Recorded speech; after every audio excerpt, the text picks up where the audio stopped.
Hello, everyone. Welcome to Loud and Proud Orlando. It's Thursday, March 5th, 6:32 p.m. Thank you so much for being live with us. I want to give some praise to my good friend Oz. He did this amazing wallpaper because we're going to be playing against NYCFC on our yellow kits.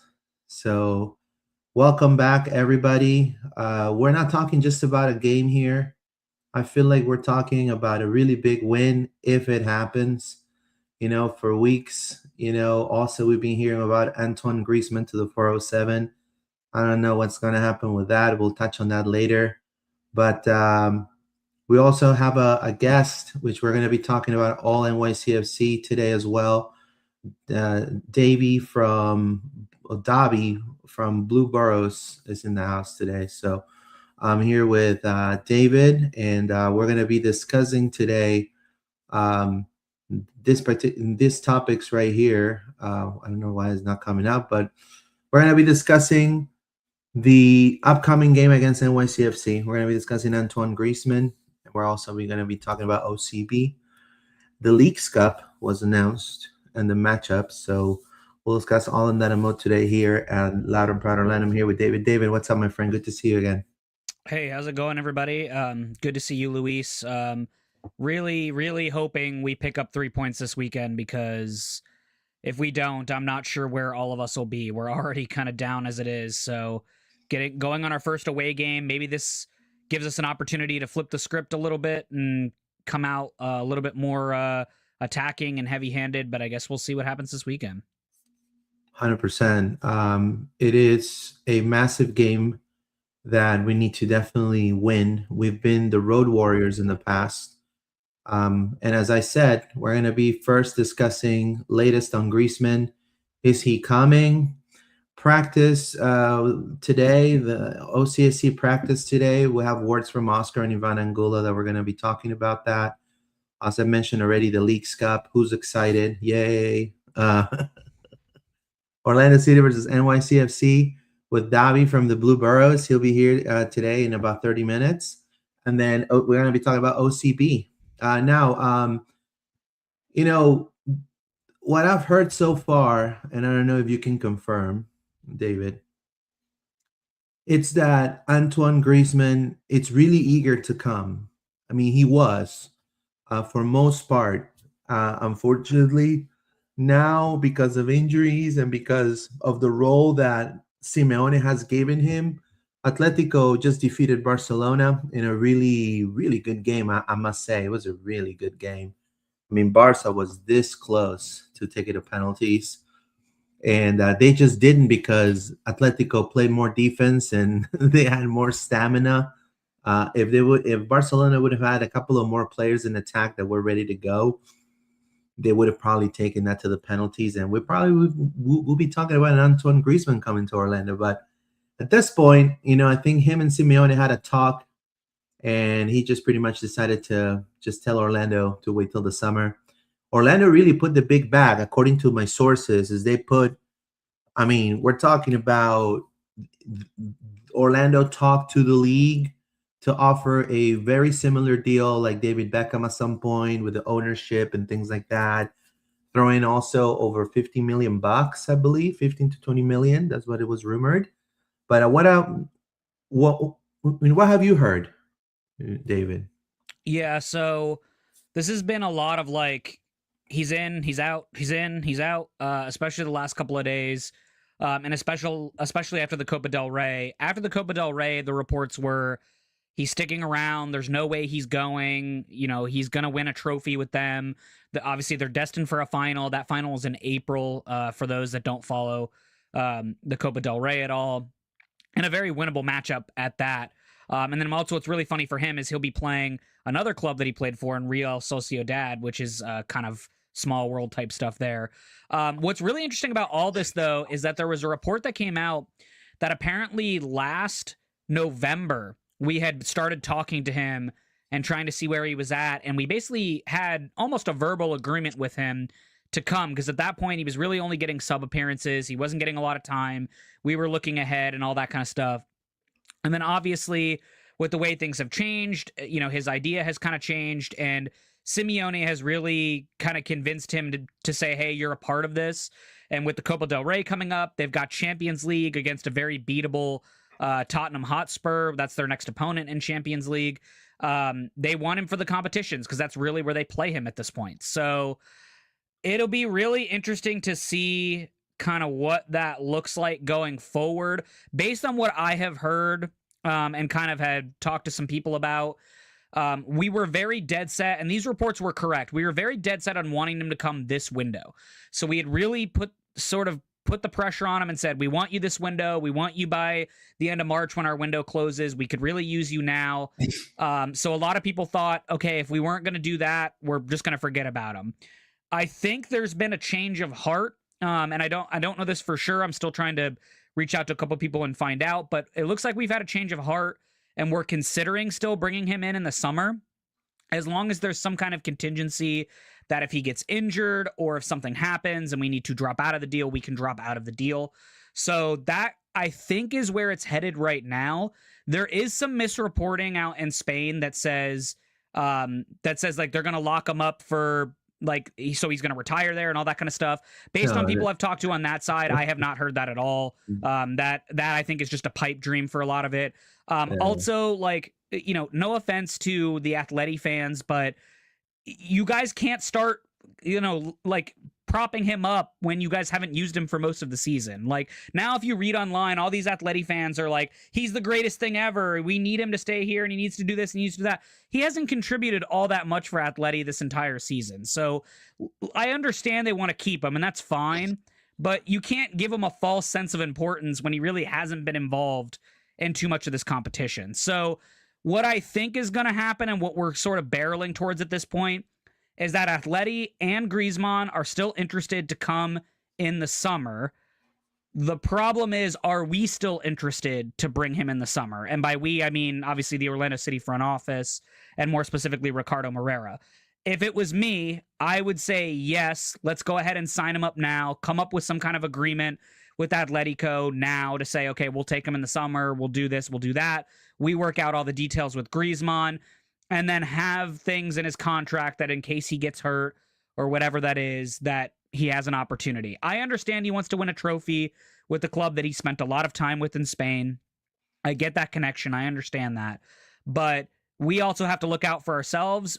But the sort of the counter to all that is, I understand a lot of things will open up in the summer, but I don't know that you're going to find a caliber player like Griezmann who's willing to come to Orlando, because you already know he's interested, right? Because as far as we've gotten with him so far. So I think that's kind of where we're at. It'll be interesting to see how Ricardo and ownership look at it in terms of how much time, because obviously we'll be, by the World Cup break, we'll be 13, 14 games in, and who knows where this team realistically will be at that point. Obviously, we started off the season pretty terribly, but yeah, that's kind of what the situation is now. So I would say to everyone, don't look at it day by day anymore. You're going to just stress yourself out at this point.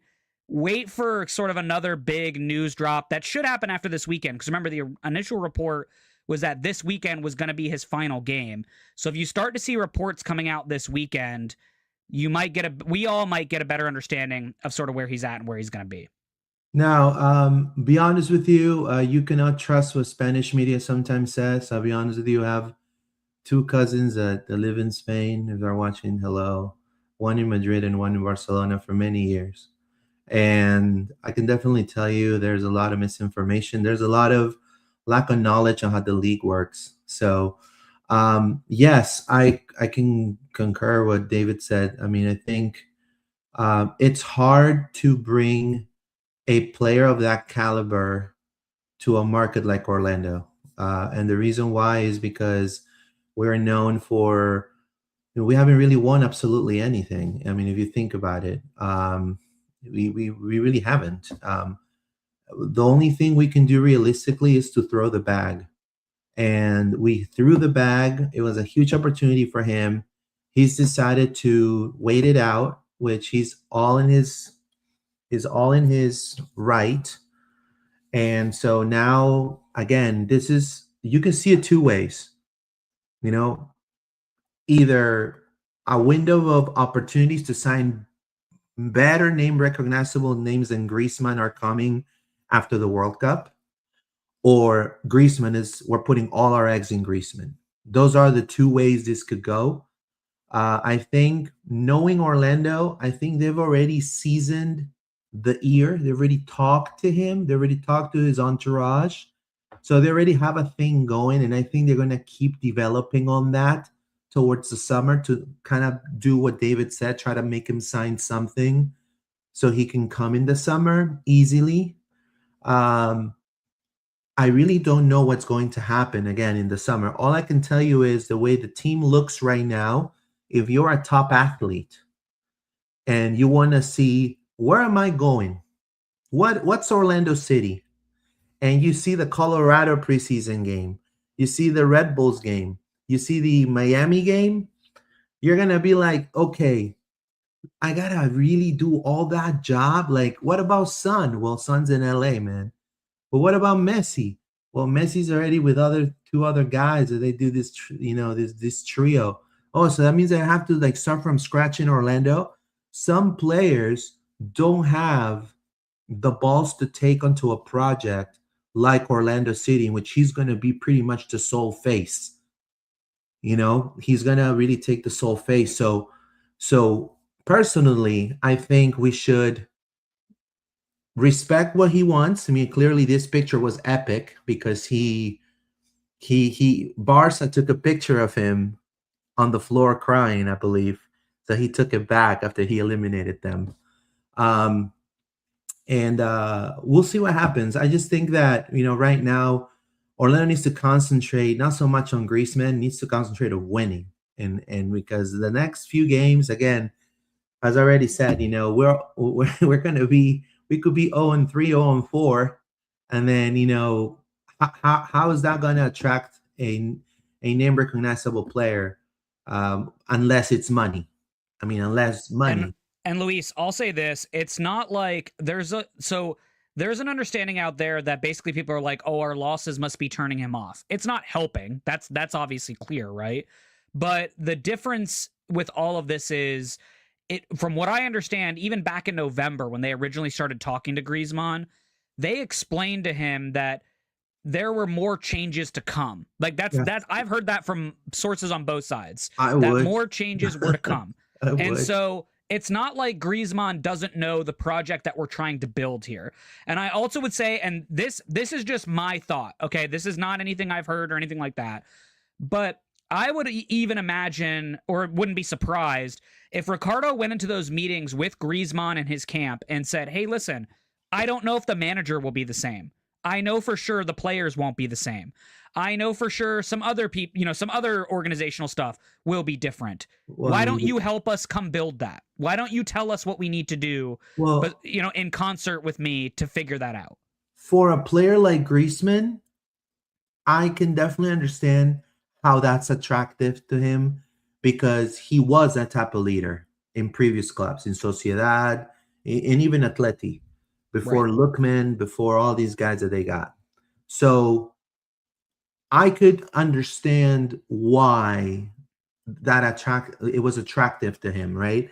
And I agree with you. I think if you bring a player, and I think I said it in the last episode too, of that caliber into a small market like Orlando, you got to surround them not only with quality players, but you have to surround them with a manager as well that's going to take him to Super Saiyan level, and also a manager that he feels comfortable being coached from, It could be an Argentinian coach. It could be a Spaniard coach. I mean, you pretty much open the wallet and tell them, okay, Griezmann, what do you want?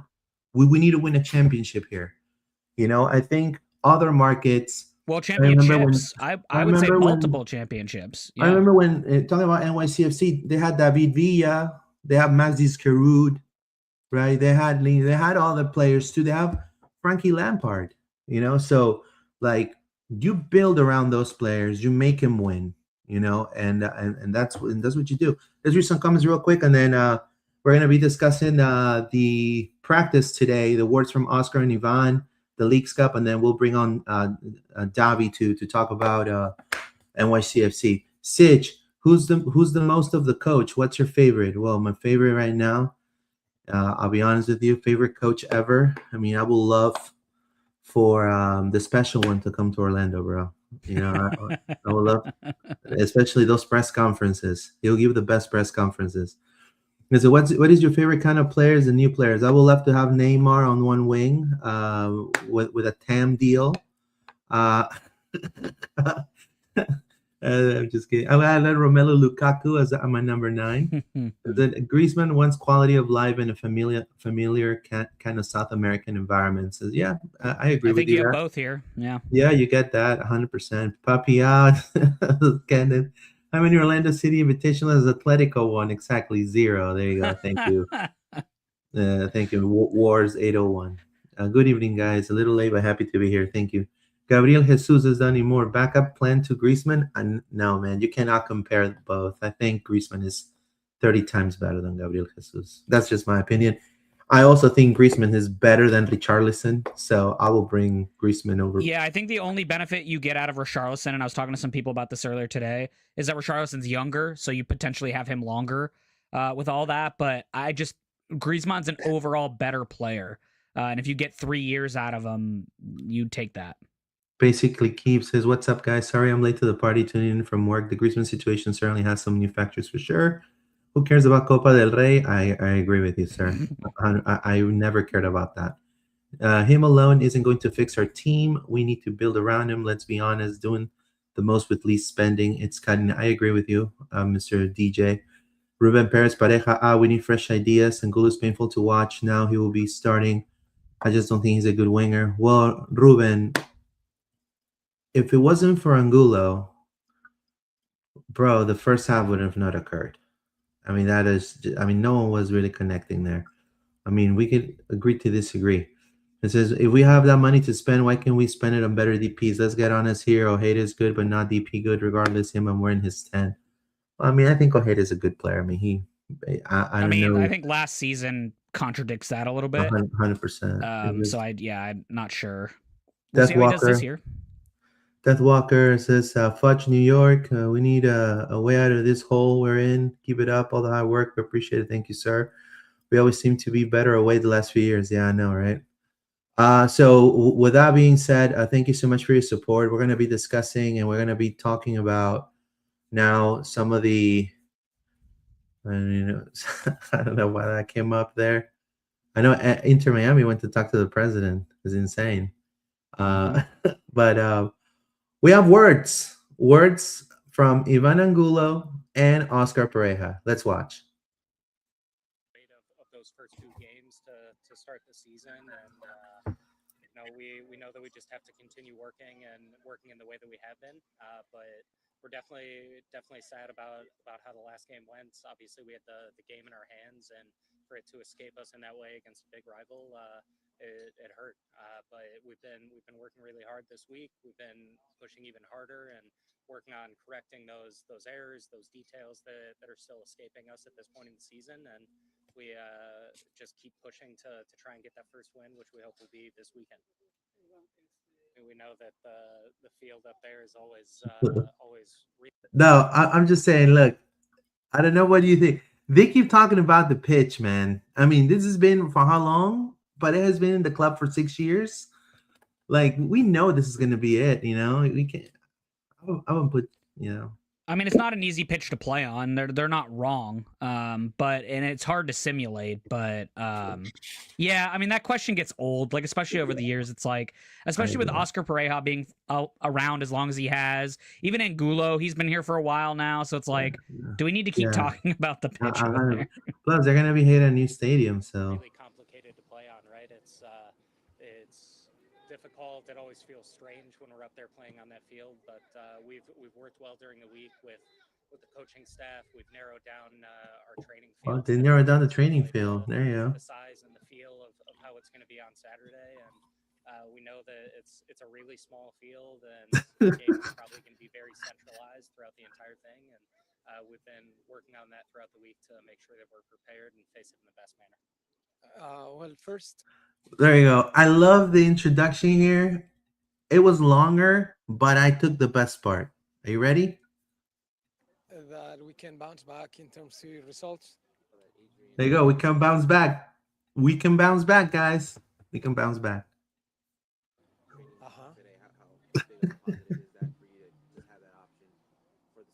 right, important. Not just him, but any other player that comes from the.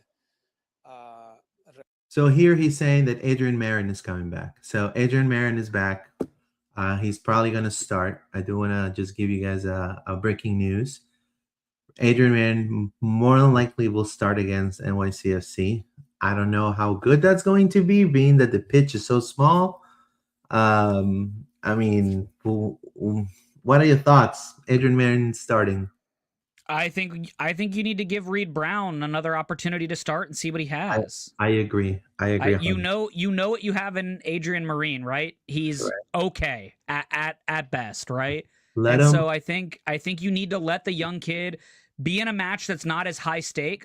I shouldn't say that because we want to get a win, but 100%. Let this kid get an opportunity against a team that's not necessarily a big rival. It's in a different playing space. He's gonna have to travel to go do it. So I would just like I would like to see Reed Brown, but I think you're right. We're gonna get Marin.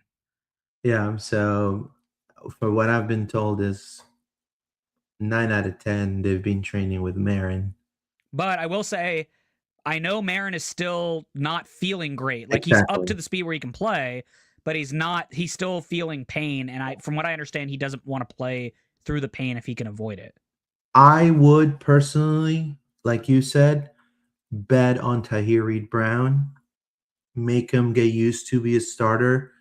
We might have guys. I mean, I know we haven't seen him a lot in OCB, and some of the performances he's had in OCB have not been very impressive. I understand that, but I agree. Physically, he's better. He's faster, even though everybody was passing him. I mean, it's Miami. I think it's a different team, NYCFC, and I think he maybe. I mean, because Adrian Marin, if he plays and then he gets re-injured again, and then he's not available the next 3 or 4 games, bro, it's gonna be a mess. So I just rather, hey Adrian, go ahead and just rest. Enjoy, drink a margarita or something, watch the game, send us a DM, a hoorah. But even if you need him for 20 or 30 minutes, like even if you just need him at the end of the game to bunker in a game, I think that's fine. But like I said last week during our recap, or earlier this week, excuse me, for our recap on Miami, they didn't let Reed Brown play the defense that he's good at playing. Like if you watched him in OCB. So what they should be doing is they should be giving Reed Brown the first team reps and then saying, hey, let's play you how you play in an OCB where you play physical and all that kind of stuff. Now, next he talks about obviously the leadership of, I'm not going to really dive in because there's some audio issues and I apologize for everybody. He's talking about the leadership about Iván and Martín and Pasalic with the young kids. Another good thing, David, is that Pasalic is going to be a starter. We're talking about possibly Ojeda as well is going to start. We're going to have a repeat of Iván Angulo, I've been told. I've heard that and as well. Also Nolan Miller will be. It was just a muscle. It was a cramp fatigue. From what I was told. Yeah, muscle fatigue. And I tweeted that out a couple days ago, so I was hoping everyone would feel better about that. Yeah, so he practiced normally, but he was talking about the leadership. It was more like a hoorah, yeah, they're a leader, just supposed to do that with the young kids, blah blah blah. And then after that, he pretty much said that we have to bounce back against NYCFC. There's no ifs and buts. This is something that he knows, and yeah, pretty much it was the typical interview you give. There really wasn't anything of really deep substance. I'll be honest with you, unless aside of Adrian Marin and maybe Pasalic and Ojeda and even Iván starting, I really didn't see anything like that was a little different that he didn't say in the post-game conference, right? I'll say this. I thought the leadership question was weird. And the reason why I say that is I'm not saying that this team is lacking from leadership, because we talked about this going into the season with Robin Janssen being down and all that kind of stuff. I just think it's a weird week to mention it when Tincho, I thought, did the most he could have done as a leader last week. Like, yeah, the team got smoked in the second half and all that, but we talked about it on Monday. Like, he went up to Messi and got in his face and said, hey, man, that's not cool. Like, you don't do that here. We don't do it that way. Like, a lot of people wouldn't have had the stones to go do that, right? And even on the field, after they let up the second goal, I remember seeing this, he was really trying to rally the guys. Now, am I saying he's 100% effective at it? No, but he's getting better. And so I do think it's a weird time to mention that. And then, personally, I don't like some of the names he threw out there.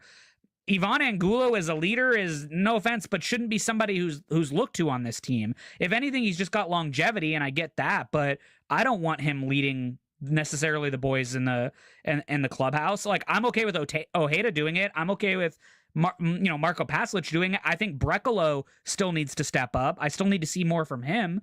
I think Crepeau, if he's going to be the keeper, he's got to step up and he's got to lead just like Galese did. But yeah, just kind of an odd, to me, it was just an odd like time to ask that question. I get why it was asked, but it just seemed odd going into this week because it almost hinted at we have a leadership problem right now. And I don't know that that's the biggest problem with this team right now.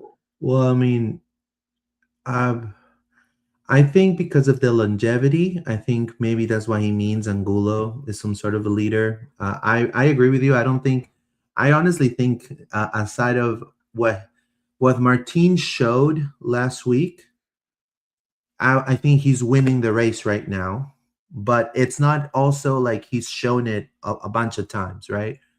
So I think we need to take it with a grain of salt. You know what I mean? Yeah. Well, and it's different if Cartagena's back, right? If Cartagena was back soon, or if Janssen's back, it's different. So, but again, I would like to, for example, Marco Pasalic as well, and Martin to keep doing that.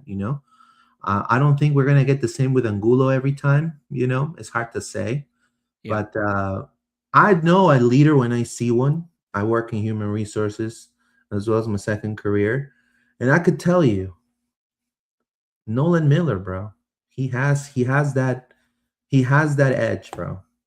Again, I know it's very soon to say, but he has that edge, the way he's treating himself and carrying himself with the team. For what I've been told, he's one of the people that are already everybody loves in the group. Everybody in the squad loves him now. So good for him. Again, young kid from a good university. So yeah. So also, we're going to dive in before we go to Davi, because we're going to dive in real quick with NYCFC. We have to talk about this, and it's our favorite tournament, our favorite tournament. And today it was announced that the Leagues Cup schedule came out today. So the lovely Leagues Cup right here. So we're going to be playing Club de Fútbol Monterrey, Club León, y Club Atlético de San Luis. So I'm going to say in English. CF Monterrey, Club León, and Atlético de San Luis. So obviously, as you can tell, our good friend John Rollins says, I don't give up. All right. Thank you, John, for that contribution. Everybody is saying, why are we still doing that tournament, Mr. Quackenbush? So obviously, I'm gonna drop my like. Again, I know I'm nobody in the whole MLS sphere. Certainly not Tom Bogert. Certainly not Hercules Gomez, right? But all I can tell you is this tournament, I still say, should be played on the West. There's no point of playing it in the East. Well, and Luis, to your point, if they had made the change like they talked about having games in Mexico, I'd have more respect for this tournament. But until they start playing games in Mexico, or until we start centralizing it, and then here's the other thing too that bothers me about the whole thing. Why are we forcing this game when, or this tournament, excuse me, why are we forcing this tournament when the World Cup is going on during the summer? Like, just let it go for this year, right? Like, why are you trying to play it? I don't understand. And let me put my opinion out here now, and everyone can take it for what it's worth. Punt on this tournament. Like, just punt on it. Put the young kids in. Put as many OCB dudes as you can in. I think if you want to do anything, maybe play the starters against Monterrey. just because you'll get a lot of eyes on you because Monterrey has a very strong fan base and is very well respected. So maybe you want to play them hard and see what you can get, like first team against first team, just see how well you stack up. The rest of them, punt on them. Don't even bother. Don't even bother. Because I think it's just silly. This tournament is dumb. It's a money grab. I don't want to fully say it, but it's kind of rigged in a certain way. So it's not worth our time. I just don't get it. And then for season ticket holders, by the way, guys, because this is kind of dumb, we get the first home game for free. So we get to see CF Monterrey. It's part of our package. But then we have to pay for the home games against Leon and San Luis. No one's going to pay for that. The club couldn't give us all 3 home games as part of our season ticket package. They're losing us like crazy, and they couldn't give us all 3 games in our season ticket package. If anything, and again, that shows that. And I'll be honest, I don't want to. I'm not talking crap. I'm just saying like it is. I think there's lack of soccer knowledge about Liga MX, lack of soccer knowledge of Mexican soccer. I would have charged for the Monterrey game because that's probably going to be a sold out. Right. And I would have probably give for free Leon and Atlético San Luis. You tell me how many fans in Orlando are from Atlético San Luis? No one. Right. No one, bro. It's just completely... And I'll say this. Jared Dillon, Ricardo, if you're watching, I get it. You guys make choices in the beginning of the year and all that. I think you should do right by the fans and just allow, if the fans want to go for these games for free, allow them to claim the tickets and go for free. I think it's silly that you're charging fans for the 2 other games. You guys, these stadiums are going to be empty. We saw what they looked like last year. We saw what the early CONCACAF Champions Cup games looked like in MLS. They're half empty because they're in the middle of the week. Just do right by the fans and figure out a way to make it work. Or if you're going to do it, charge a nominal fee. Because I'm telling you right now, there's a lot of fans out there that want to boycott this tournament, and they will not show up, especially if they have to pay $30, $40, $50 for their tickets just to show up and see the team. It's just silly. Like, just do right by everybody and go do that. Can I also, Kenneth, I see your thing about the only tournament we can win. That's the US Open Cup, my friend. I think that's the best chance. We gotta put all. I'm gonna say it right now. We gotta put all our eggs in that basket. I think US Open Cup is the most historic and the best one. I agree with you 100%. That's a tournament that should be played in the East. If you want to make it competitive. No, and I do, sorry to be a conspiracy theorist, and then Davi's coming in right now, but Atlético San Luis is owned by Atlético Madrid. Boom, boom, boom. That's all I'm going to say. So I'm serious. So I guarantee you that, there's going to, how weird. Leagues Cup is pure crap. Nobody cares. Starting Marin and Listen Angulo as one of the leaders will impact how Marin and Angulo will play this week and throughout the season. Is fierce and faithful. Yeah, more than likely. I mean, we'll see. I mean, I really would like to see Tyree Brown. I would love to see more of. If not, I will put. I mean, depending on how his health is, I'll even put Sak Taifi. I would rather put Sak Taifi than Marin if he's not 100%. But anyways, it is a really tough game. We've battled this team since our inception. It was, I believe, our very first rivalry. They forced Orlando City to have a stadium, to have the 2015 bid. They told us you have to have a stadium built. If not, you can stay in USL. Being March 5th of 2026, we're going to be playing again our first foes, NYCFC, in Yankee Stadium. I think it's going to be probably the last time that we're going to face them there, because they're after 10 years, they're just now getting a soccer-specific stadium. Orlando had to get one. Now they just got one. They got a cup too. They got a championship with Alexander Callens. To me, still one of the best center backs in the East on that year. If not, he should have never left the Europe. I think he should have stayed with NYCFC. I liked his game. I wanted him in Orlando. Yeah. And unfortunately, he had some heart issues. And I Yeah. think he's definitely a legend in NYCFC. I think a lot of NYCFC fans regard him really, really high. And later through the years, I feel like at least to me, and then I'll ask him the question too. I feel like the rivalry has grown for us more towards Atlanta and Miami, and kind of died down with NYCFC to a point that there's like more of like camaraderie right now between even both teams. There's really not a lot of like hate. I don't know. At least seems to me. I agree, Luis. I think now it's turned into, I think the MLS was trying to force a rivalry by us coming in at the same time. And then Yeah. I think now what it's turned into for us is like, it's kind of a, when we see each other, we shake each other's hand and go, "Hey, we came in at the same time. Yeah, that's cool. Yeah, that's cool." And like that's about it, right? That's the feeling I get from NYCFC. I mean, well, don't worry, we'll get those moments like obviously the playoff games and Rodrigo Schlegel going into goal and all that kind of stuff. But for lately, it's kind of died down a bit. So it's my utmost pleasure to introduce Mr. Davi from the Blue Boroughs Podcast. He's here with us today. Am I saying your name right, sir? Sorry, Davi Yeah, or yeah, that's correct. Yeah. Davi? Okay, cool. Just want to make sure. Thank you for being here with us. I'm Louis, and this is David. We're Loud and Proud Orlando. We're live. We're about over 80 people live right now. Oh, that's sick. So, what are your expectations coming to this game? For starters, like, do you feel also that this rivalry was very intense at the beginning, but kind of now it's like not as intense? Would you think that's the case? Or We're talking from a city perspective, right? right? Yeah.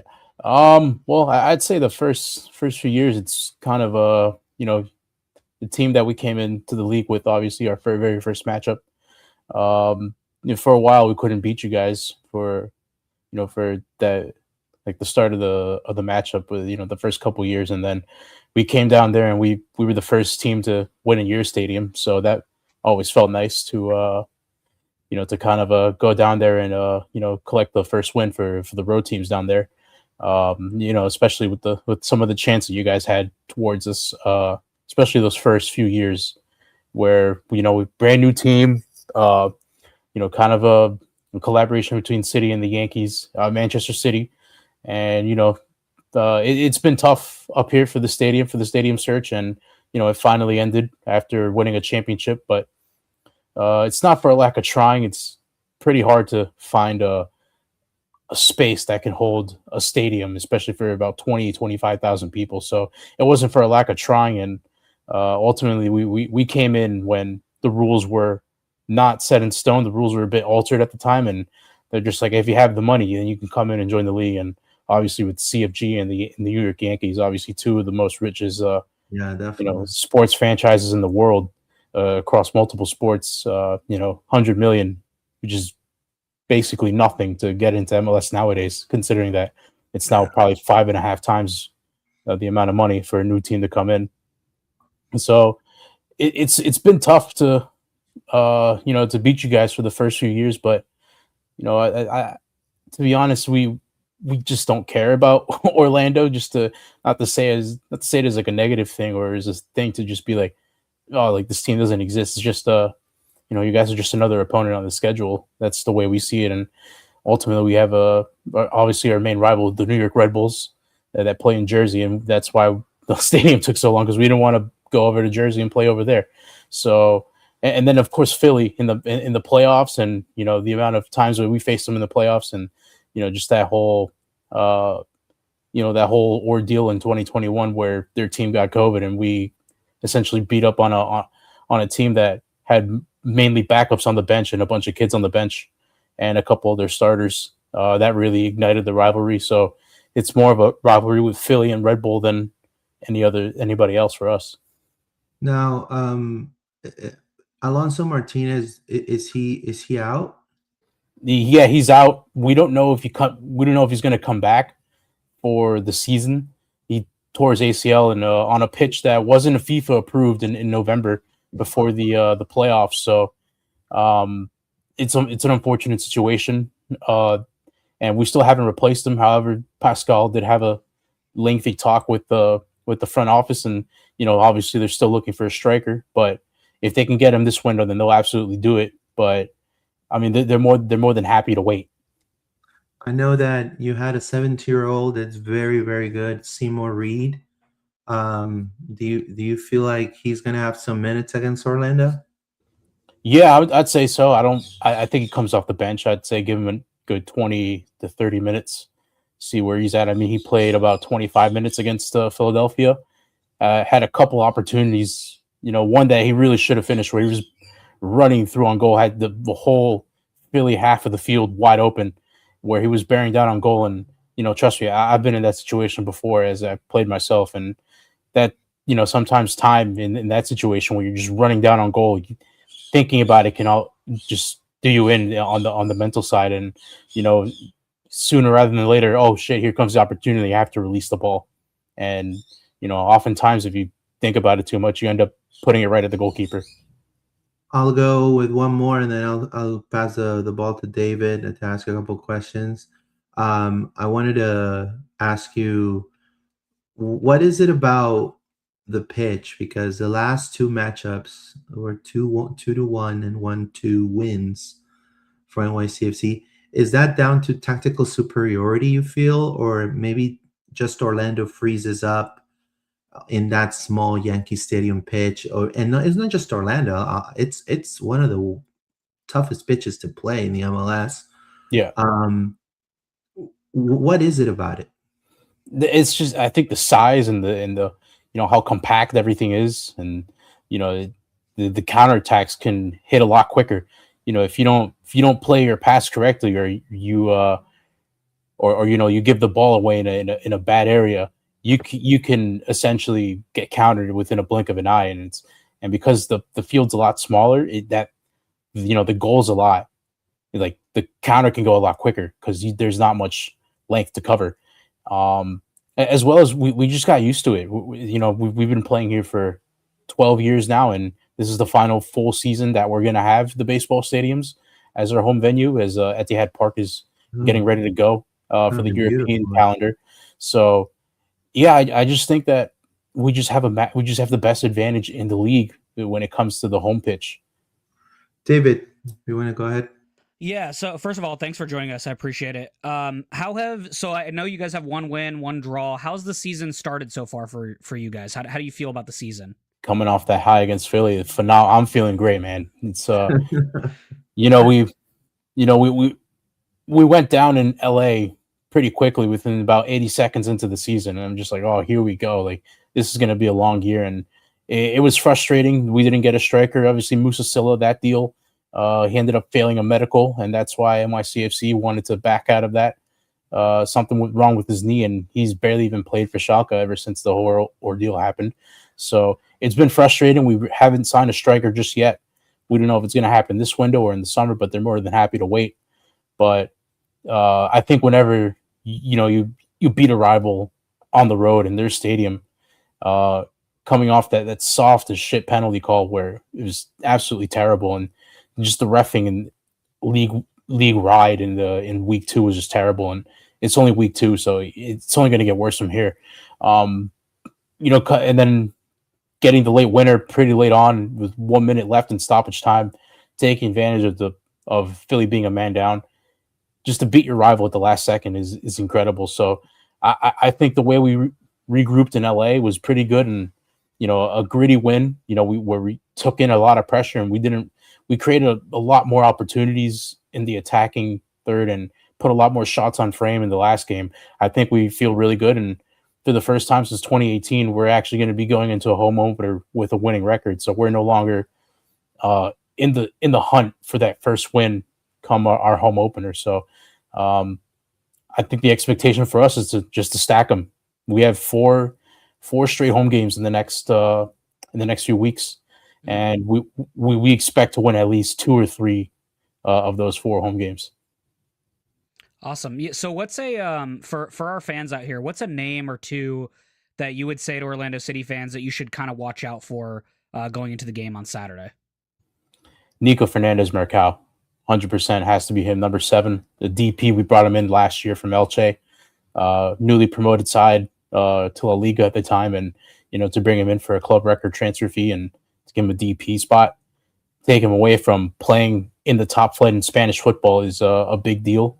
and he's just come in and hit the ground running. So he's playing that 9.5, as Pascal Janssen likes to call it, where he's not really an out-and-out striker, but he's kind of dropping back to see if he can get the ball. He's fantastic. He's a lot better at 10 than he is at striker. We play him at false 9 a couple times last year when Martinez was out, and I'd say so far he's done very well for himself to start off the year in that false 9 role. Another one I'd give is Maxi Morales, obviously, where he's has a pretty good track record against Orlando City. So, but he's slowing down a little bit. Age 39, age 38. You kind of expect Father Time to kind of claw back a little bit of those abilities and speed, obviously. But I think Keaton Parks as well in the midfield, where he was we shut him down after May 31st of last year, and he had another surgery where he has 3 surgeries and he's come back from every single one of them to play. And he just makes a world of a difference for us in that midfield, especially with Pareja being out and him going down in the playoff match against Charlotte last year. He makes a world of difference, and he's one of the best. He's probably the best press proven midfielder coming out of Matthew Doyle. Matthew Doyle agrees that he is the best press resistant midfielder in the league. So he could play that 8 role pretty well, and his attacking and his passing in the attacking third is pretty good. So I would say those 3 players are definitely I'd keep on. Yeah, I think another player for Orlando City fans that you should keep an eye on is I've always been high on Tavon Gray. I mean, he just knows how to get forward. He also knows how to defend well. He scored the winner in Philly last week. So yeah. One of the matches I loved is when I think it was in preseason you guys took on LAFC, it was a match against LAFC, and honestly defended against Bouanga better than I've ever seen anyone defend against Bouanga. He was so good, in fact, that Bouanga had to play into the middle just to get that goal. Yes. Yeah, I was going to say that. Yeah, he had to basically change his style. This guy absolutely pocketed Wilfred Zaha in the playoffs last year as well. Yeah, it's just, guys, this is a guy that, and like, honestly, I wish, he's got a big future, no doubt about it. I think he's going to get sold at some point. But, we were all making jokes during this offseason that Miami and some of the bigger teams were looking to just buy the best players off of other MLS teams. I'm shocked that at least nobody picked up the phone and called NYCFC and said, "We'll pay you X amount of millions." Well, he's not for sale. He's not going anywhere. I'm surprised we didn't hear anything. I'm just surprised we didn't hear anything about some team trying to come in and do something. But yeah, that's another player, guys, I would watch out for, because he's gonna bomb up and down that right-hand side. And Orlando City fans know this. We've had a bit of a trivial start to our left wing season so far. Obviously, we think Angulo is going to be there, but defender-wise, we just talked about it at the top of the show. We don't know if it's going to be Marin or if it's going to be the rookie Reed Brown, so it could go either way there. So it could be pretty dangerous for them. I would say keep an eye on Wolf and Ojeda as well, because Pascal likes to switch them around at halftime. Okay. I believe he started Wolf on the left and Ojeda. Actually, no, I think he started Ojeda on the left and Wolf on the right. Mm-hmm. And then at halftime in both games, he swapped them. And Ojeda ended up getting the assist on the left-hand side. And Hannes Wolf was playing on the right. And when the ball's on the other side of the pitch, because we lack a true out-and-out striker, Hannes Wolf would just come into the middle and fill that spot where you'd have somebody like an Alonso Martinez or a Seymour Reed fill in that place. And that's how we got the first goal off the rebound. So I'd say definitely keep an eye on those two. Because Pascal does like to switch them up. Yeah, also to add to what David was saying as well, I mean, the defense, or at least I'm talking about Orlando City, they need to do better. They're going to have to do better, because Nico Fernandez, you have Hannes Wolf, Agustin Ojeda. I mean, that's another Ojeda. And but the better one. I think the perennial pain in the ass for Orlando City, at least I would say the past few years from NYCFC, it has to be Maxi Morales. Yeah. Every game he's played against Orlando, he scored or done an assist. So, I mean, how do you feel about, I don't know, before we had Cesar Araujo, we had also Wilder Cartagena. How do you feel now about this Orlando City youth infusion and a little bit of a very bagged up midfield, I'll say. Yeah. I mean, Cartagena's out for this game, right? Yeah.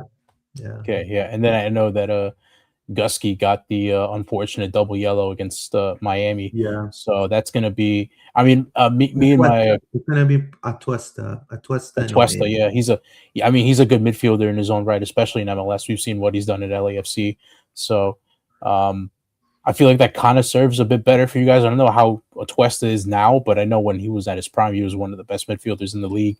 So I'm looking at the defense, and me and my co-host, when we broke it down previewing the Orlando match, we looked at the defense, and it's like, oh, they're kind of according to FotMob, which isn't accurate all the time. Who are these guys? Yeah, I'm just like, oh wow, this is a makeshift back line. I don't know if makeshift is the correct word to describe this Orlando back line on paper, but no, it is. It's not it's not full strength. We can all agree on that. I mean, especially with Janssen being out for the opening bit of the season, and Crepeau, should be saving that free kick from Lionel Messi.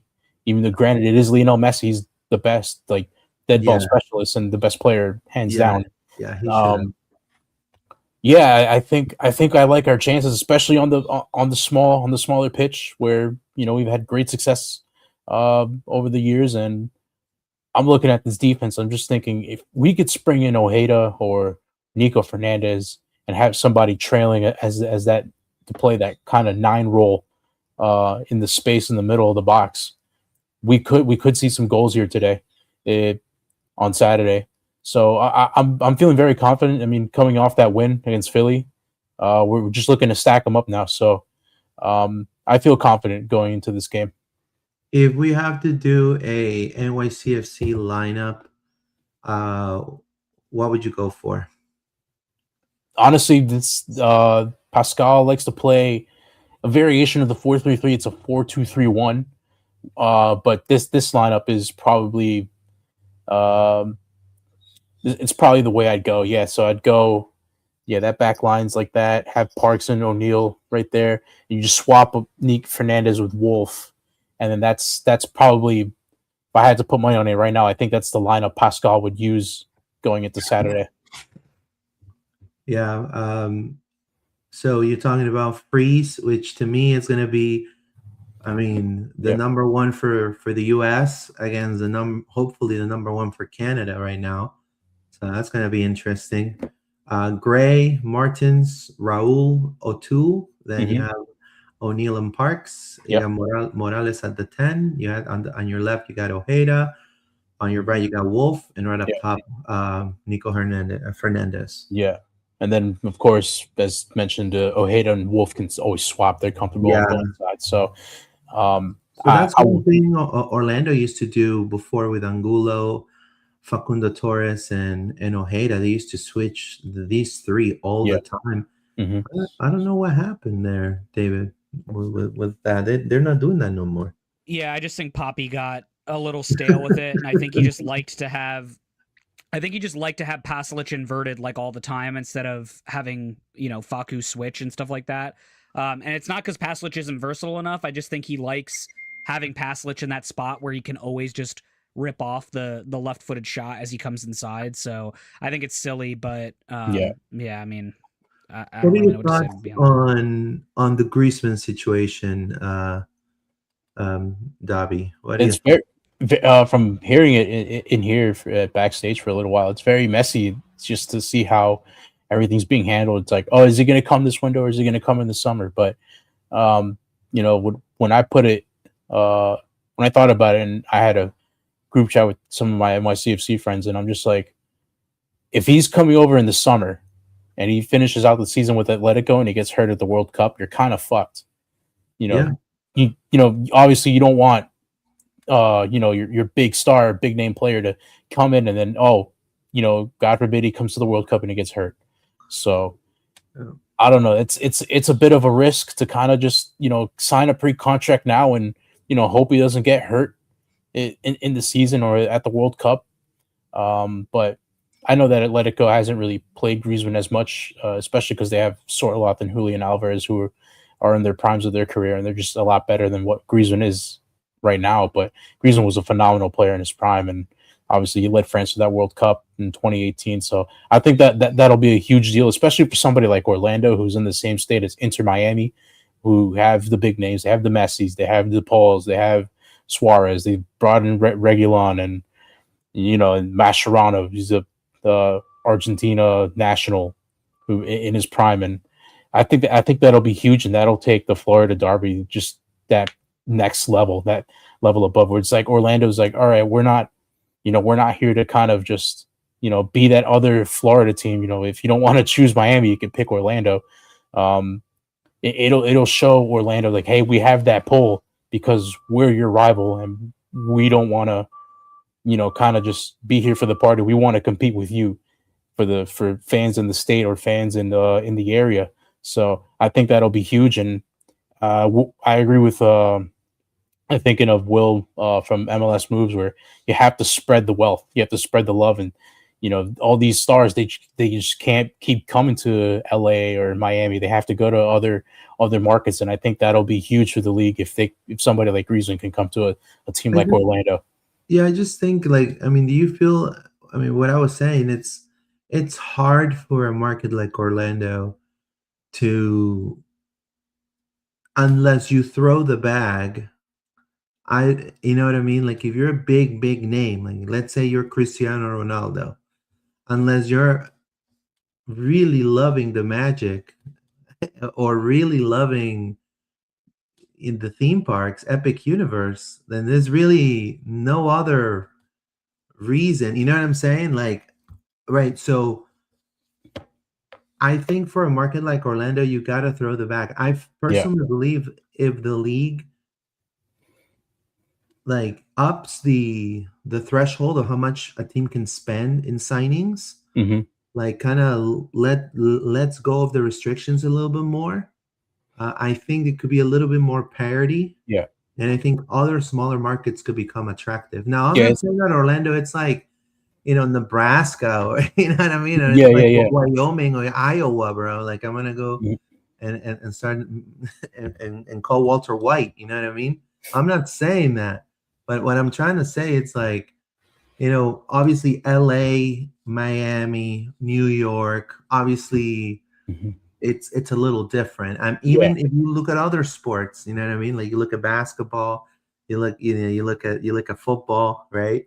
So, but we'll get there. Now, what is one thing, and to end, what is one thing that Orlando could do? Based on what you see of Orlando now, I know that Orlando right now, it's looking that they're sucking major. NYCFC comes with a better momentum, 1 win, 1 draw. What would you say Orlando should do to win against NYCFC over there? Make it frustrating. Just make it frustrating for us. To just play it, flood the central parts of the pitch, flood that midfield, flood that box.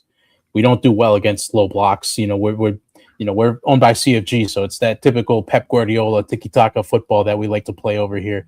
As with the rest of the CFG teams, that's their philosophy in football. So just make it really compact in midfield. Make it, just flood it. Just don't give us the opportunities to kind of just make those passing lanes in the midfield and get the ball moving around from the midfield and to Maxi and to the attackers.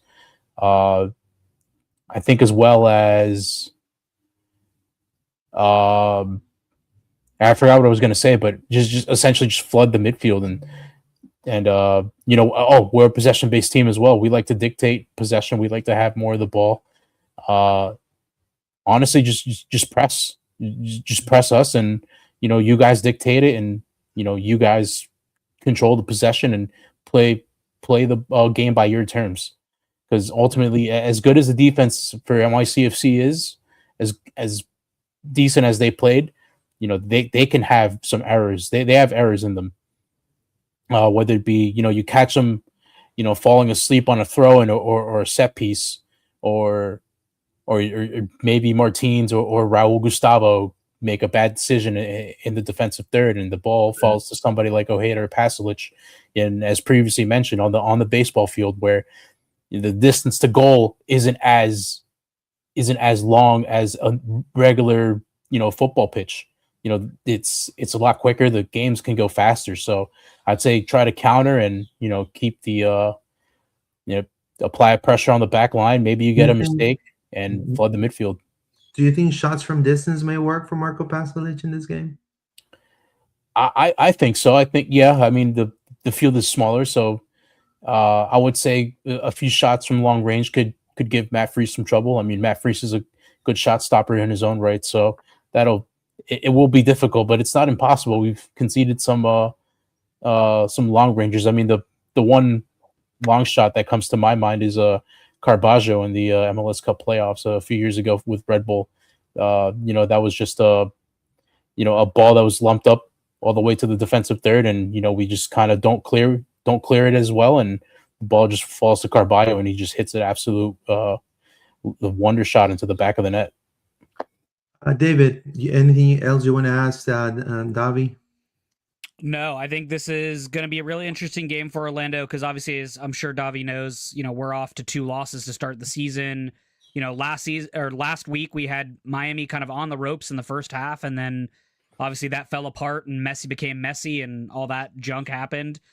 So I just think Orlando City's going to be out here really trying to, get the first win on the season, obviously. I think the other thing that you're probably well aware of at this point is that Oscar Pareja is very much on the hot seat. I think at this point he's coaching week to week, especially since he started, with 2 losses. So this will be interesting to see how he comes out. And then, Luis and I played this earlier, but in his press conference, and I don't know if Luis got to this part, but someone asked him, are you willing to be flexible and open? And for the first time that I can remember in a long time, he actually said, I'll look at a potential formation change and things like that, which is obviously mind-blowing for Oscar Pareja because he always plays the 4-2-3-1. So I did a show with Rawlings last night on Goals TV, and he wasn't as confident. He was just like, I don't feel good about this matchup at all. I think we're gonna lose. So he's down on Orlando, and I joined a cup. I think a space pretty late on, and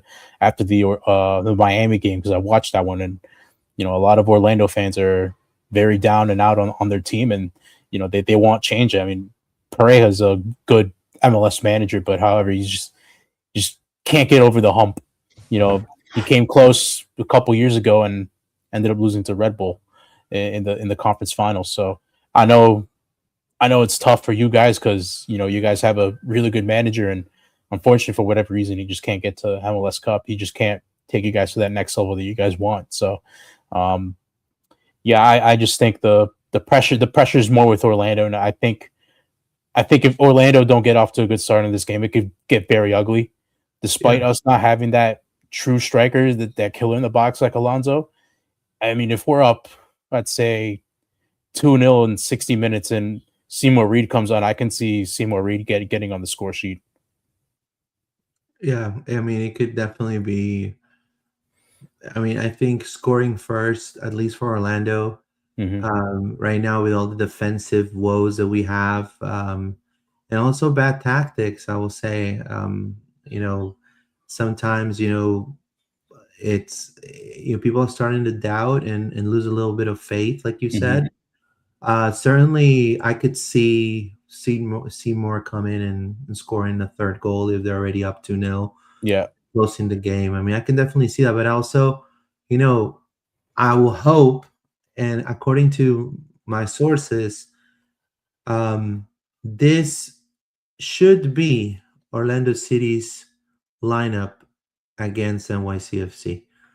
So I don't know if you like it, David, but Crepeau, we have Dorsey, Brecalo, Miller, and we're gonna have more than likely Adrian Marin.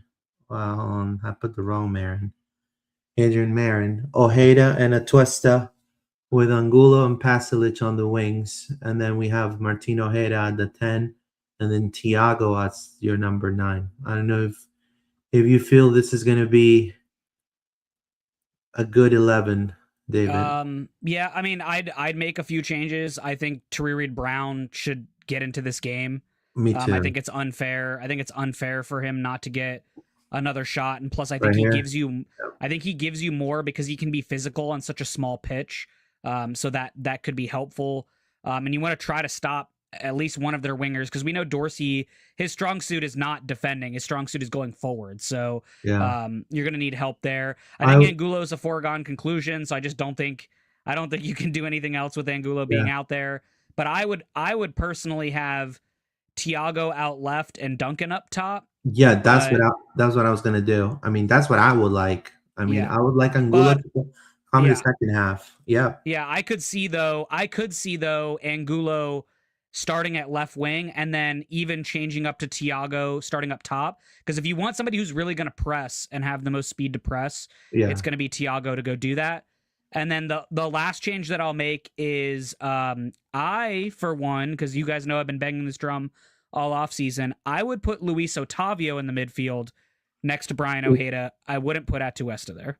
I know that we have a question here that said, what happened with Luis Otavio? He's good to go, right? Yeah, he's training fully. He made the bench last week with the expectation that he could play a half if he needed to, but he just never got called on. How's Atuesta doing? Is he he's not as good as he was in his LAFC days, was he? Well, the thing with Atuesta, Davi, at least to me, is that he's a player that goes more forward into the attack. And sometimes he's had turnovers when he tries to defend, and when he feels a little bit of pressure, and you have obviously that packed mid, he kind of wants to create an attacking play and kind of fumbles it and loses the ball. That's how one of the goals against Inter kind of happened. So he tries to force plays that aren't on it. Correct. It's a cheap turnover. Okay. So I would like to see him come up. I agree. I mean, if Luis Otavio, which is a kid that comes from Brazil, he's 18 years old, comes from Internacional, but they brought him in. He had a little bit of a knock, but now he's fully fit, training with the team. Man, I'll say, let's do it. I'm with David right here as well. Well, because the kid's a bulldog, so he's going to give you a different look than what Atuesta is going to give you. He's going to be the closest thing to Cesar Araujo. Yeah, I mean, when he was playing with Internacional, he played against teams like Bahia. He played against Flamengo, and he played well for an 18-year-old against those two teams, and those aren't easy teams to beat. So he just came in with a knock. The problem with Atuesta, and I've been saying this all off season, is Oscar Pareja just doesn't know how to use them. That's what I'm convinced by. Atuesta to me isn't an out-and-out 6. He's more of a 6.5, or even if you really want to put him there, he's more of an 8. And Oscar Pareja doesn't play him that way. Oscar Pareja asks him to stay back and defend, and he's a decent defender, but that's not his strong suit. He's not. And when he was great at LA just let him go where he wanted to go, and that's when you saw those clips of the assists he had or those bangers he'd hit from outside the box and stuff. It's because LA just let him play his game, right? Yeah. And Oscar doesn't do that, and that's what the unfortunate thing is. Because I have a similar thought about Brian Ojeda. I think he's more of a 6.5, where he can get forward and kind of distribute when he needs to. But Oscar Pareja's not going to ask him to do that, and that's the problem. Is when Brian Ojeda was really great at RSL last year and the year before, that dude was allowed to just distribute and get out to wherever he needed to get out to. And unfortunately, he just doesn't give these guys an opportunity. And in a game where, the pitch is so narrow, the midfield's going to be gummed up by a bunch of people anyway. You need to put your best talent in the middle of the park. And I guess Atuesta's game just doesn't translate to the small pitch at all, because one mistake and somebody like Ojeda or Wolf is in. So right. Yeah. Plus you need the stamina and I have a feeling personally that because it's so narrow, there's going to be a lot of passes happening. One bad pass is an automatic turnover, and NYCFC is going to go take off. That's a little bit of an issue here. So having a double pivot, a 2D mids, kind of like Otavio and Ojeda, it kind of works better to kind of honed it out. And then in the second half, maybe make the substitutions to bring Angulo, bring Atuesta, and go from there. But I like this lineup. That's what I would put if I was Oscar. I would put Thiago on the wing. I will have Tahir Reid-Brown, just like David said. I would have Maguire at the 9. Luis, the only change I could see is that they could start Thiago and Angulo together, put Thiago up top and Angulo out left, because if you really want to break, you want to get your fastest guys on the field to go do that and break. And at that point, you're doing that. You're putting, obviously, Angulo and Thiago being your fastest two. Paslic is quick on the counter. So is Martin Ojeda. So that gives you the freedom that if, NYCFC makes a mistake, it gives them the opportunity to pounce on it quickly and just move the ball quickly up the field. So I could definitely see that happening as well. But we don't have to get into the weeds, obviously, of going back and forth and whatnot. Well, what's your score, Davi, for this game? I'm going to say 2-0. I think, 2-0 yeah. NYCFC. Yeah, Matt Freese should have gotten a clean sheet last week because, that penalty that was called was just terrible. But I think we should have won that game 1-0. But I think he gets the clean sheet that he should have gotten last week where he played out of his skin. David, what's your prediction? So our recent, honestly, our total history while playing at NYCFC is pretty bad. I don't think we've won there since 2015. I don't think 17. we turned the tide. 17. Yeah. I don't think we turned the tide. I think this is a loss again for Orlando. I think it's 2-1 in favor of the home team. I do think Thiago gets a goal in this game because I want him to keep his form going and make Poppy, force Poppy to play him. That's what I'm kind of hoping for in this situation. And then my other thought is that Luis Otavio just comes in and can play a solid match and make awesome. Oscar's hand even harder in the midfield. But I don't have confidence that this team's going to until they figure it out. I don't have confidence that they'll figure it out.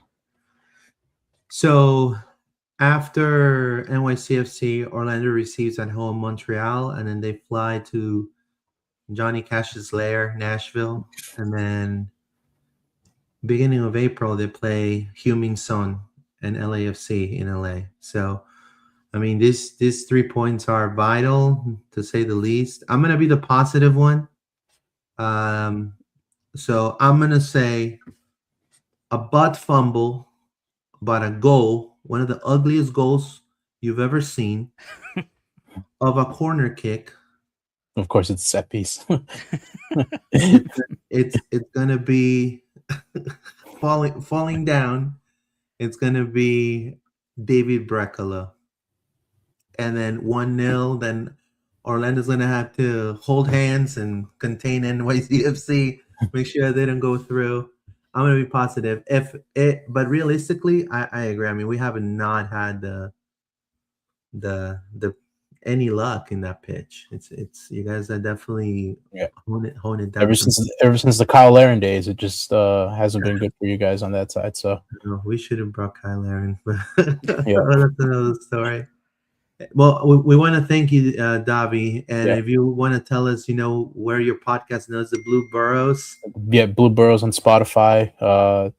That boy Davi on X for my work, and of course Goals TV as I worked with John Rawlings on that end. So not sure what's happening with him, but we wish him all the best. So I mean, think of it this way: if you guys don't win this week, at least you guys will have your freebie against Montreal next week. So and if we don't win that one, there's gonna be major changes. Oh, if you guys don't win that one, I would fire Oscar Pareja right on the spot. Hey, and that's where a lot of fans are. Yep. Well, I mean, I if Orlando doesn't win against Montreal, we're gonna see outside Gate D people chaining themselves, doing hunger strikes outside Gate D. 110%. There's not gonna be no autographs. Hey, Pasalic, come sign my paper. No, there's gonna be pitchforks outside. Yeah. So, anyways, well, thank you, Davi, and check it's a pleasure, out man. Thank you. the Blue Boroughs Podcast. Anytime to talk football with people, I love to do it. So, all right, man. Thank you so much. Have a good one. Appreciate it. You too. All right. Well, that was Davi from the Blue Boroughs Podcast. Thank you so much, Davi. And let's read some comments real quick. Teenagers is working for Red Bull, says Kenneth Allen. A twist is not good enough, says Ruben Perez. That's right. A twist is a liability. I think he had his turnover fast. I agree with you guys there. I'd rather locked him up for a long time. I would like Thiago on the wing. I agree. Agreed. Thiago on the wing. Problem is he takes the same position as Poppy's favorite winger, and so it's hard for him to get a spot there. Well, I think Angulo works better coming off the bench either way. I mean, I know for a fact in the last game, he really was an intricate part of the attack. But it was Inter Miami. Now that page is closed. Now we open the NYCFC.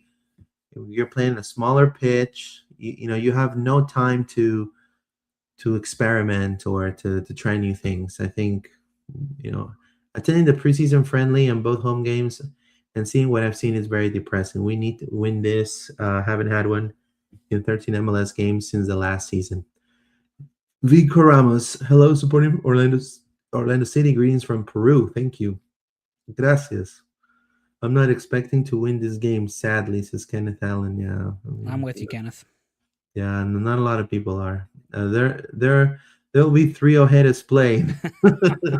Yeah, that's good. Poor announcer.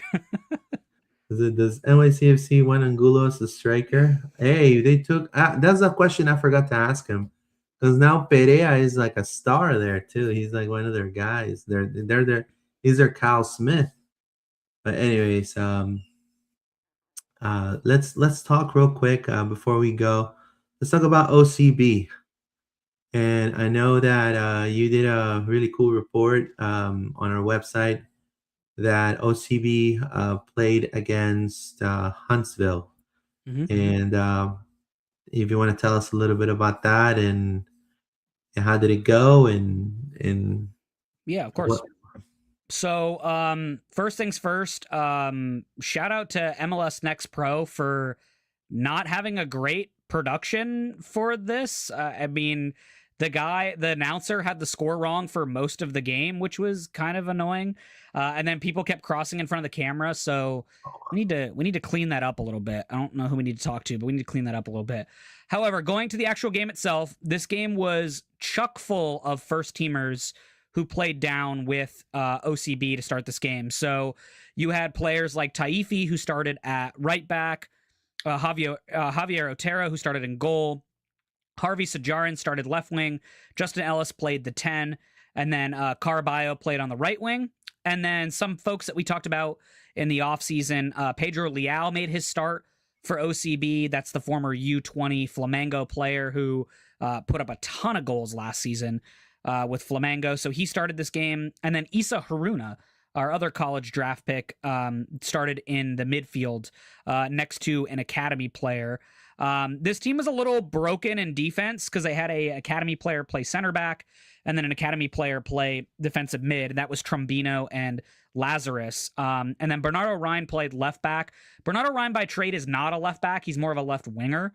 But this team was a little short on defenders. For those of you that don't know, Judelson is with Canada right now, so that's why he wasn't able to play the OCB game.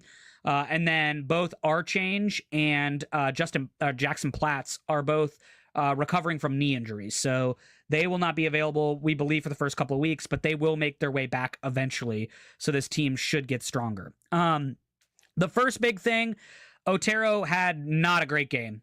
Just the 2 plays specifically on him where he let the ball in. I put the highlights in the article if you want to check it out, but just not good really at all. The first one, he has bad communication with Lazarus and the ball just gets back to the attacker and scores. And then on the second one, he comes way too far out as he's trying to play the ball. And then our former player, Shaq Mohammed, chips Otero and gets his second of the day. He had a brace against Orlando City B, so that was fun. The positives, though, because I don't want to beat up on all of them, and Lazarus wasn't great either, but I'm not going to bang up on an academy kid.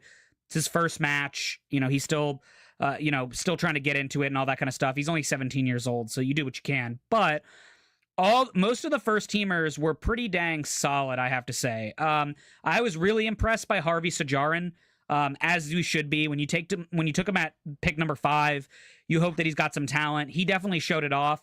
The goal that they did score was gorgeous. Justin Ellis was actually defending at the time and passed it up to Caraballo up the right line.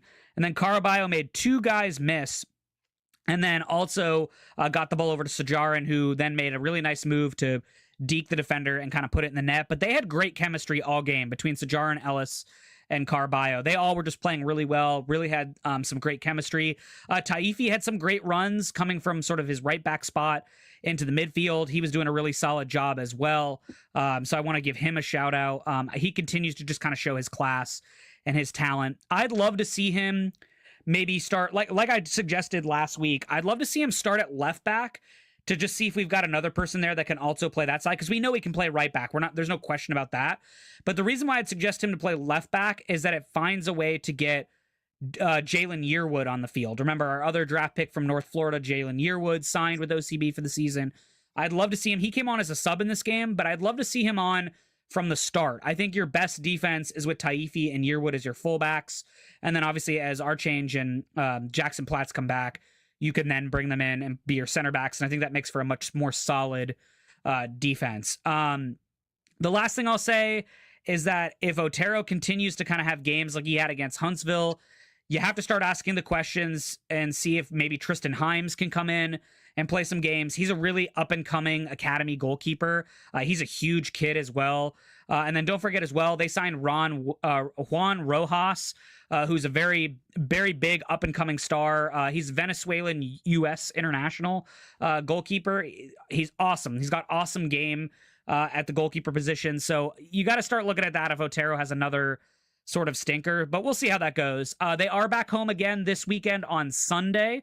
They play at 7:00 at Osceola Heritage Park. I plan to be there. I had to miss this last game, of course, because we were live podcasting last week, but I plan to make the next match, so I should be there. So remember, it's a great way to not only see a lot of the first team players that aren't getting time with the first team, but also it's a great way if you want to just rub elbows with some of the executives. I know Ricardo makes almost all, if not most of the games. Jared Dillon shows up there often. A lot of the coaching staff will show up as well, and you'll see them there. So it's a great opportunity for you to kind of chat with them or talk to them about it and see our young guys as they continue to make their way up. The last thing I'll say about OCB is, guys, it's not about wins and losses. I know, like Red Bulls, for example, their 2 team won the championship last year at MLS Next Pro. I don't personally care about that, and I'm not sure that the coaching staff does either, nor does the front office. It's about developing these guys for the future and making sure they're ready for the first team. That's really what the main focus is. I mean, obviously, if they're getting blown out 5-1, there's questions that have to be asked. But if they're playing close games, like this game should have been closer, you're okay with that. You don't care so much about the loss. You want to see these guys fight. You want to see them be competitive. You want to see them put in good shifts. And so all of that will definitely come out throughout the season. But yeah, it was really nice to watch sort of all that. As long as they clean up the broadcast, we should be all right with watching those games here. The MLS Next Pro, I understand that they don't want to pay, but bro, give it to the podcast. Like, I mean, if you want to be on, if I'll say, look, I've done my share of commentary on my other podcast. We have over 15, almost 16,000 subs on YouTube called Ladre el Fútbol. I've done it. I've done Copa Libertadores. I've done Copa Sudamericana. I've done CONMEBOL World Cup qualifiers. I've done commentary. I mean, I can see if I can maybe have one of my friends come and narrate. Bro, it would be amazing. Like, it would be great to just have the opportunity to. I would do it for free. I would do it just for the opportunity, honestly. But I mean, if you really want people to take serious the MLS Next Pro, you can't be having those type of issues. Well, and I will say they're on that one football app, but their games are on YouTube. So you can watch all their games on YouTube as well. The biggest thing for me was just that nobody clued the announcer in. I imagine he probably wasn't in stadium. I think he was probably somewhere satellite and he was just watching the game and commentating. But somebody should have clued him in and said, 100%. Here's the score line. Because even Huntsville's team got it wrong for most of the game, and they didn't even correct it by full time. So there's that. But then the second thing is that, like, they need to block off a couple of the rows by the camera. People kept walking in front of the camera. And so it's like, could we not block up? Like, no offense, it's not a super busy event. It's not like the stands are packed with people.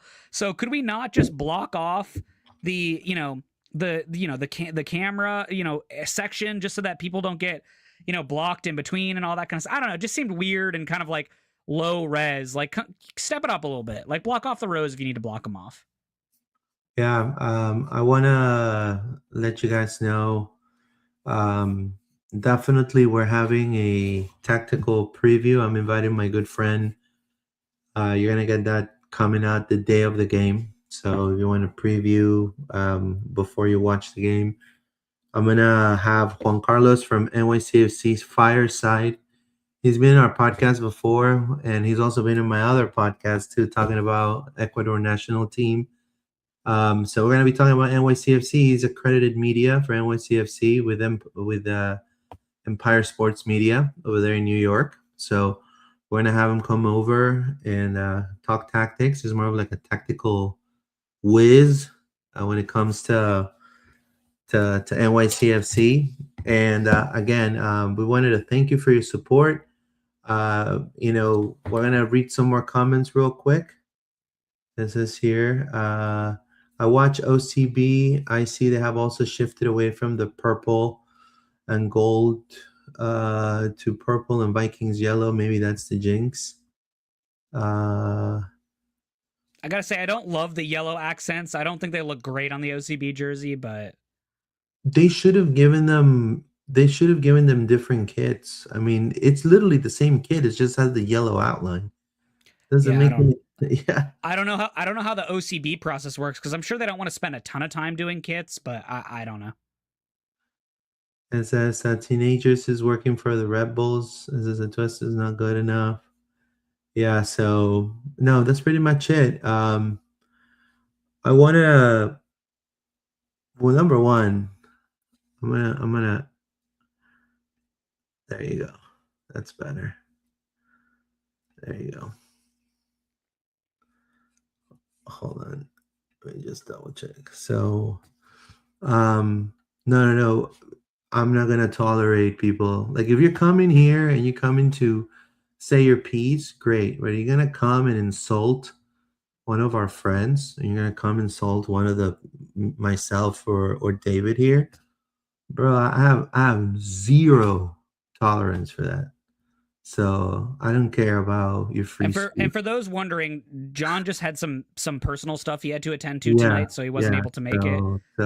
But that's all. That's the only reason why he's not here. But he wanted to be, but just had some personal stuff pop up. So he's all good. Everyone's fine, but just some things pop up. As you guys know, we do this as a hobby. We have families. We have things that pop up from time to time. So we do our best to try to bring them on. Obviously, we really appreciate Davi being here with us to give us his insight on that side. And then, of course, Luis and I have had a lot of thoughts over this week. And John made it very clear on Monday's show, I think, too, is that we're really getting to the point where results should have mattered, but definitely matter now. And like a lot of people on Twitter and all the other social medias have said this week, conversations have to start being had, right? His seat just gets hotter the more losses we pick up. I think, our friends over at the other shows talked about it this week. He hasn't had a win in, 13 MLS games or whatever the heck it's been. It's just not good enough. It's just not good enough. So, yeah. So, I mean, there's going to be, again, I think we said it in the first episode, coming back when the season started. There's a lot of expectations. This season is going to be heavily judged, especially coming to the short season. Just qualifying to the playoffs is not good enough for this team, I think the fans expect. I understand that we're a small market. I understand that things, have to move a certain way, but clearly, the fans are the ones who move the needle, and I think this team has to be, and I think they've always been ready to take the heat, because you have to take the heat. If fans are angry, they're gonna speak up.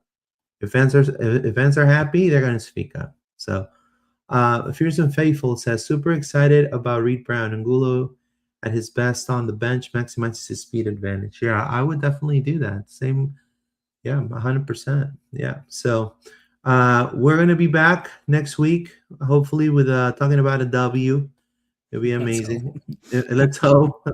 And guys, remember, early kickoff time this week, 2:30 kickoff time. Man, you're going to be somewhere in the middle afternoon. I'm going to be eating my ceviche and drinking my brewski in the middle of watching the game.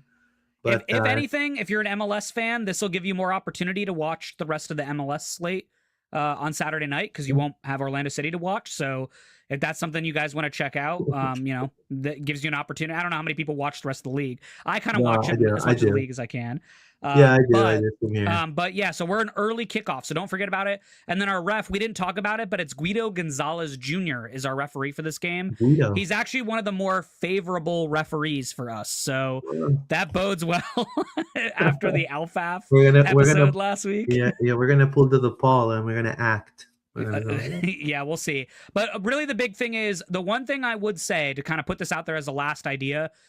Don't be surprised, especially after Oscar saying that he's kind of thinking about more formations and different tactics, which, thank God, it's been 5 years, man. What are you doing? Don't be surprised if maybe he tries to gum up the midfield. And by that, I mean try to find a way to get an extra midfielder into the center of the park and really make it difficult for NYCFC to try to do something. Depth will play an issue in that because obviously you don't have a ton of midfielders right now, but don't be surprised if Poppy maybe thinks about something like that. I still think he sticks with the 4-2-3-1, but if you wanted to change something up, maybe he looks to try to add an extra midfielder in. Yeah, 100%. 100%. Let's read some more comments. Do we have anything? No. Yeah, we'll be back. There's going to be LPO probably that Saturday. So make sure you check out our social media. And we're going to be coming back on Monday with more LPO. Thank you guys for your support. Stay tuned for all of our Loud and Proud Orlando socials. We're available on Spotify, Apple Podcast, X, Instagram, Facebook, and YouTube. If you just got here, rewind it and watch it again. We had a really good conversation with Davi from the Blue Boroughs Podcast about NYCFC that they're doing phenomenal. And subscribe. Click the notification bell for all notifications. Also subscribe to John Rollins TV. And as always, we'll see you guys. And vamos Orlando. Take care, guys. Vamos. Thank you.